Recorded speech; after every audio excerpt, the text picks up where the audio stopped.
Acabo de regresar de los Estados Unidos de una reunión muy importante con el presidente Trump. Obviamente, el enfoque fue Irán. El presidente está decidido a agotar las posibilidades de lograr un acuerdo, el cual él cree que puede alcanzar debido a las circunstancias que se han creado. La proyección de fuerza y el hecho de que, como él dice, Irán seguramente debe entender que la vez pasada dejaron pasar la oportunidad y él piensa que existe una seria posibilidad de que esta vez no la dejen pasar. No voy a ocultarles que expresé mi escepticismo respecto a cualquier acuerdo con Irán, porque francamente Irán es confiable en una sola cosa: mienten y engañan. Pero dije que si se va a alcanzar un acuerdo, debe tener varios componentes que creemos que son importantes no solo para la seguridad de Israel, sino para la seguridad del mundo, de los Estados Unidos, de la región, del mundo. El primero es que todo el material enriquecido debe salir de Irán. El segundo es que no debe existir capacidad de enriquecimiento, no solo detener el proceso de enriquecimiento, sino desmantelar el equipo y la infraestructura que permiten enriquecer en primer lugar. Y el tercero es también tratar las cuestiones de los misiles balísticos. Existe una limitación de MTCR de 300 kilómetros, y se supone que Irán debe adherirse a ella. Por supuesto, no lo hace, como lo demostró por sí sola la operación Rising Lion. Todos lo saben. Y el cuarto es detener el desmantelamiento del eje del terror que Irán ha construido. Ha sido golpeado, pero aún existe. Está tratando de recuperarse, tal como Irán mismo estaba intentando hacerlo. Y lo último es recordar el principio de Ronald Reagan frente a la Unión Soviética: confiar, pero verificar. Desconfiar, desconfiar y siempre verificar. Por lo tanto, deben existir inspecciones reales, inspecciones sustanciales sin tiempo de aviso previo, sino inspecciones efectivas para todo lo anterior. Estos son los elementos que creemos que son importantes para lograr un acuerdo, y presenté nuestra posición con total claridad. También hablamos de Gaza. Creo que cuando emprendimos el camino después de que fuimos masacrados el 7 de octubre, establecimos 3 objetivos con respecto a Gaza. El primero fue traer de regreso a todos los rehenes. El segundo fue desarmar o desmantelar las capacidades militares de Hamás. Y el tercero es desmantelar las capacidades de gobierno de Hamás. El primero ha sido logrado con la ayuda de los Estados Unidos y, ante todo, con la ayuda de nuestros valientes soldados, que son incomparablemente valientes.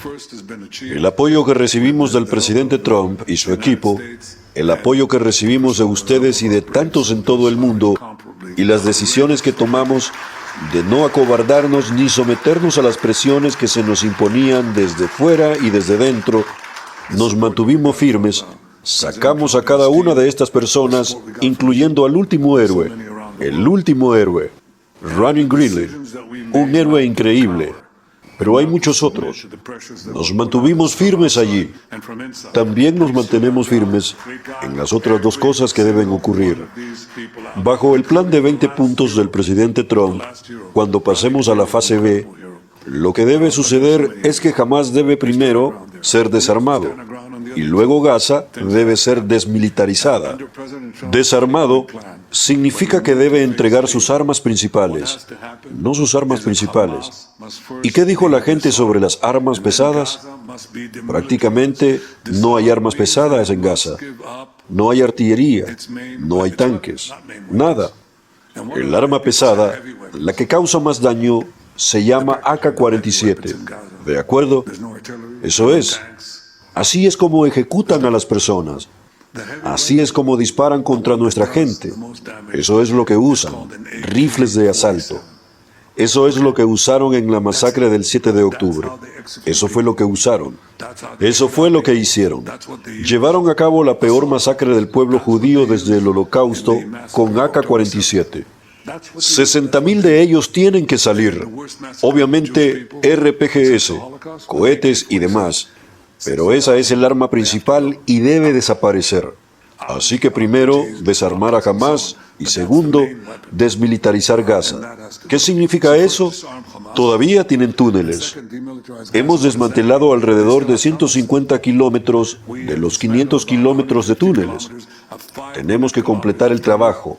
Eso también significa que no pueden ocultar laboratorios de armas u otras instalaciones que utilizan para rearmarse, reagruparse y reformarse, lo cual están intentando hacer.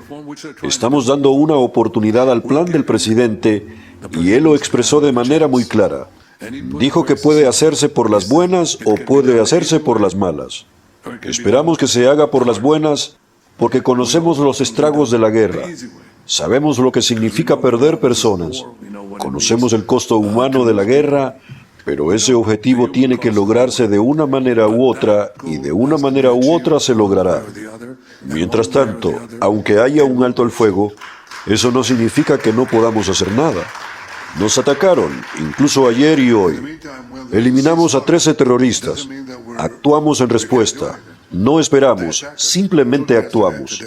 No tienen libertad total, pero les estamos dando tiempo, dando a la Fuerza Internacional de Seguridad, al Consejo de Paz del Presidente y a los distintos grupos y organismos bajo su estructura la oportunidad de intentar hacerlo por las buenas. De nuevo, veremos qué sucede y se hará. Gaza no volverá a representar una amenaza para el Estado de Israel. Jamás. Ahora, obviamente, tenemos otros frentes. El más importante es el frente de la difamación contra el Estado judío y el pueblo judío. Y el rápido crecimiento del antisemitismo, del cual hablaré en un momento. Pero quiero llamar su atención sobre lo que está sucediendo, porque no lo sabrán si encienden las estaciones de televisión, dependiendo de cuál, por supuesto. No sabrían lo que está ocurriendo aquí. Lo más importante que está sucediendo es que la gente viene hacia nosotros. Las naciones vienen hacia nosotros. Las empresas vienen hacia nosotros. Enormes potencias económicas vienen hacia nosotros. Israel ha sido clasificado por The Economist, que no ha sido precisamente un administrador mío ni del Estado de Israel en los últimos años, pero ha clasificado a la economía israelí entre las 3 economías más dinámicas del mundo recientemente. Ahora, esto ocurre después de 2 años de guerra. 2 años. Es nuestra guerra más larga. Incluso es más larga que la guerra de independencia. 2 años siendo atacados en los medios internacionales, en las Naciones Unidas y en todos estos organismos asociados. Nuestra economía está creciendo rápidamente. Nuestro mercado bursátil está en un máximo histórico. El shekel frente al dólar está casi en su nivel más alto en 30 años. La inflación está bajando. Hay muy poca. Las tasas de interés han bajado. No lo suficiente, bajarán más. Pero ahora están en 4% y seguirán bajando. Y las inversiones en Israel son enormes. Ahora bien, ¿por qué está ocurriendo esto? Primero, porque manejamos la economía de manera responsable. Sabemos cómo hacerlo. Segundo, porque la guerra mostró la capacidad de Israel, las enormes capacidades aquí, las capacidades de alta tecnología y tecnología profunda que asombran al mundo. Y eso no es solo en el ámbito militar, tiene consecuencias inmediatas en el ámbito civil, y la gente lo entiende. Por eso vienen aquí. Ahora, mientras sus países vienen aquí, el canciller de Alemania estuvo aquí por iniciativa propia. Quieren hablar con nosotros sobre nuestra industria de defensa, en la cual desean invertir una cantidad muy grande de dinero. ¿Quién viene aquí la próxima semana? Narendra Modi. Existe una tremenda alianza entre Israel y India, y vamos a discutir todo tipo de cooperación. Ahora bien, ustedes saben que India no es un país pequeño. Tiene 1.5 mil millones de personas. En India, Israel es enormemente popular. Enormemente popular. ¿Lo sabían? Sí, lo sabían. Bien, me alegra que lo sepan. Pero quiero que todos ustedes también lo sepan. Y hay otros países que están viniendo hacia nosotros, uno tras otro. Ha habido un cambio, como ustedes saben, en América Latina. Ustedes los conocen. El primero, obviamente, es la confianza de algunos de nuestros amigos. Argentina, entre ellos, un tremendo amigo y merece un tremendo aplauso. Eso es Ecuador, Paraguay, Bolivia y así sucesivamente. Creo que hay alrededor de 7 países en este momento, y soy negligente al no mencionar todos sus nombres, pero el número está creciendo todo el tiempo. Chile, ¿algunos más? Vamos, díganme. ¿Qué? Gracias. ¿Cómo ocurrió esto? Honduras, sí. ¿He dejado fuera a alguien? Ese no es un país latinoamericano. Bueno, hay más naciones de las que podrían imaginar y algunas son reservadas al respecto, algunas son menos y otras son abiertas al respecto. Vienen porque Israel es un poderoso motor. Es una fuerza imparable de innovación y tecnología que está cambiando el mundo. Hace unos 10 años, dije que Israel estaría entre las 3 principales potencias cibernéticas del mundo. Estaba equivocado. Bueno, tenía razón, pero es la número 2. Israel, el pequeño Israel, con 10 millones de personas, recibe más inversiones extranjeras en tecnología cibernética que cualquier otro país del mundo, excepto los Estados Unidos. Estoy hablando en términos absolutos. Eso es lo que logramos en 10 años y ¿saben qué? Vamos a hacer exactamente lo mismo en inteligencia artificial. Acabamos de firmar un importante acuerdo con los Estados Unidos sobre cooperación en inteligencia artificial. Vamos a hacer lo mismo en tecnología cuántica. Esta es nuestra ventaja y la perseguimos con determinación. Israel es un país muy fuerte que emerge de la guerra, fuerte económicamente, fuerte militarmente, fuerte tecnológicamente y tenemos la intención de ser mucho más fuertes. Ahora, ¿por qué les digo esto? Porque creo, y por cierto, los Estados Unidos acaban de emitir un memorando del Consejo de Seguridad y describieron su visión de alianzas regionales y países ancla, y llamaron a Israel, ya saben, el aliado modelo, que obviamente cree en principios democráticos, pero está dispuesto a luchar por sí mismo. No pedimos tropas estadounidenses sobre el terreno. Desarrollamos nuestra propia industria de defensa y, por cierto, eso también lo discutí con el presidente Trump, con profunda gratitud por el apoyo estadounidense, brindando a lo largo de los años, por ambos partidos, por ambos lados del espectro político, en la asistencia militar a Israel. Pero dije, tal como lo dije cuando fui elegido por primera vez en 1996, la primera vez que fui elegido, dije, hemos alcanzado la madurez económica, o reformaremos nuestra economía con principios de libre mercado, de modo que realmente no necesitamos. Podemos permitirnos eliminar gradualmente, durante un periodo, la ayuda económica que recibíamos en ese momento, que era asistencia financiera y que ascendía a 1.2 mil millones de dólares. Eso era mucho dinero en aquellos días. Nuestro PIB per cápita en ese momento era de $17,000. Ahora será, muy pronto, de $65,000 per cápita y en 10 años tendremos una economía de $1 billón. Ahora bien, no es una economía enorme, pero tampoco es una economía pequeña. Así que podemos permitirnos eliminar gradualmente el componente financiero de la ayuda militar que estamos recibiendo. Y propuse una reducción gradual a 0 en un periodo de 10 años. Ahora, en los 3 años que quedan del actual memorando de entendimiento y de otros 7 años más, reducir gradualmente hasta 0.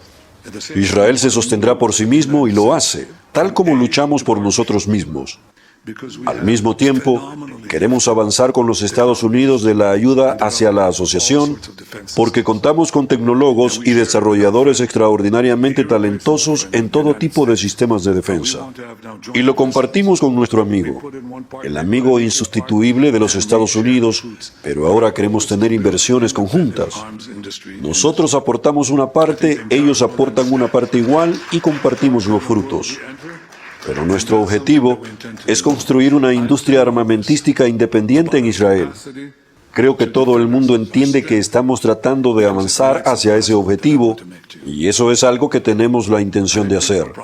Digo todo esto sobre nuestra capacidad para defendernos, sobre nuestra fortaleza, porque se relaciona con el último punto que quiero mencionarles. Creo que la gente probablemente está impactada por las oleadas de antisemitismo que están recorriendo esas sociedades libres como Estados Unidos, Europa, Australia, donde tuvimos la tragedia en la playa de Bondi Beach y en otros lugares y también en la propia América. Y eso es realmente impactante. Bueno, no necesariamente es impactante si se observan los ciclos del antisemitismo a lo largo de la historia. Sí, el antisemitismo tuvo una breve pausa después de la Segunda Guerra Mundial, después del Holocausto, pero regresó. Fue bastante prominente antes de la Segunda Guerra Mundial. Nadie aquí es lo suficientemente mayor como para haber conocido al Father Coughlin. ¿Quieren describir quién fue Father Coughlin? Bien, algunos de ustedes sí son lo suficientemente mayores. Bueno, él era un aislacionista, era un antisemita rabioso, y así sucesivamente. Y por supuesto, antes de la Segunda Guerra Mundial tenía una enorme influencia. Luego vino la guerra y conocemos el resto. Y ahora está volviendo a levantar su cabeza putrida y fea otra vez. Pero si observan el curso de la historia judía, lo que verán es que este fue un fenómeno bastante constante. Quiero decir, una vez que perdimos nuestra tierra, una vez que fuimos dispersos entre las naciones, éramos presa fácil. Y eventualmente, cuando había cambios sociales, los judíos siempre eran culpados. Fueron culpados en la antigüedad, 500 años antes del nacimiento de Cristo. La gente no conoce el antisemitismo helenístico que existía en la diáspora. Y luego, lo que ocurrió en la Edad Media, ustedes lo conocen. Y ocurrió también en tiempos modernos. Y estos ataques contra los judíos siempre fueron precedidos por difamaciones, horribles difamaciones, a las que incluso personas supuestamente civilizadas y educadas se adherían. Que los judíos envenenaban los pozos, que propagaban plagas, que sacrificaban niños cristianos para usar su sangre en la preparación de matzah, y esto llega hasta tiempos modernos. Los nazis básicamente dijeron lo mismo, y todas estas diatribas, todas estas calumnias, siempre estuvieron eventualmente acompañadas por el exilio, los pógromos o el asesinato en masa. Eso es lo que les ocurrió a los judíos, un país tras otro, hasta tiempos modernos. Creo que el gran cambio en la historia judía fue provocador por... No creo. El gran cambio en la historia judía que Theodor Herzl vio con mucha claridad fue que cuando los judíos tengan su propio Estado independiente, tendrán el poder independiente para hacer retroceder los ataques físicos contra nosotros. Sufrimos durante la diáspora por los factores que convergieron y crearon enormes y repetidas tragedias. Éramos a la vez prominentes y débiles. Y cuando se es a la vez prominente y débil, se invita a una cualidad humana que ocurre entre individuos, pero también entre naciones. Se llama envidia. Y cuando envidias a alguien y puedes atacarlo, entonces lo haces. Y esa es esencialmente la historia de los judíos. Es una simplificación del antisemitismo, pero dice mucho sobre lo que lo sustentó. Pues bien, con el surgimiento de Israel, el Estado judío es definitivamente prominente, pero ya no es débil. El 7 de octubre, pensaron que podrían hacernos un holocausto. Ese era el objetivo. Si hubieran podido salirse con la suya, habrían asesinado hasta la última persona. Cada mujer, niño, bebé que pudieran, que es lo que intentaron hacer. Pero los hicimos retroceder desde el primer día, con consecuencias terribles. Perdimos 1.200 personas inocentes. Y el holocausto del 7 de octubre ocurrió cada día, 5.000 veces, 5.000 veces. No dejamos que pase un solo día de tal tragedia sin responder. Hacemos retroceder a nuestros enemigos. Estamos en proceso de destruir lo que queda de ese eje del terror. Podemos contraatacar y los países vienen hacia nosotros porque tenemos esa fortaleza. Y sostengo que esa fortaleza es algo que debemos mostrar en cada país. en Australia, en Europa, en los Estados Unidos, en todas partes. Les digo que frente a estas falsificaciones, no se acobarden, no se doblen, no inclinen la cabeza, luchen, porque la gente respeta a quienes se respetan a sí mismos. Y las minorías que lucharon, ya sean los negros o las mujeres, lucharon. Y lo que debemos hacer como judíos, tanto aquí en Israel como en las diversas comunidades judías alrededor del mundo, comenzando por los Estados Unidos, es luchar. El silencio no ayudará. Eso es lo que les digo a los jóvenes estudiantes judíos que conozco. Me siento muy orgulloso de ellos cuando los encuentro. Veo que tienen ese fuego interior, pero debe ser una política. Debemos responder. Habrá una guerra mediática. Hay una guerra digital. Sí, sé todo eso. Y vamos a librarla juntos. Pero lo más importante es que estén dispuestos. Dios, odio tomar prestada esa frase, a luchar, luchar, luchar. Tienen que defenderse. El primer requisito para derrotar el antisemitismo es combatir el antisemitismo. Es la única manera, no hay otra forma. Ahora lo hacemos obviamente en el campo de batalla y frente a las manifestaciones físicas de quienes quieren masacrarnos, y somos muy exitosos en ello. Pero también tenemos que hacerlo en el nivel de la información o de la desinformación. Y les garantizo que si lo hacemos, el futuro judío, como lo ven en este notable estado, el Estado judío, el Estado de nuestro pueblo, tendrá un futuro extraordinario. Gracias por su apoyo constante, incondicional e indivisible. Gracias, queridos amigos, y nos veremos el próximo año en Jerusalén. Muchas gracias.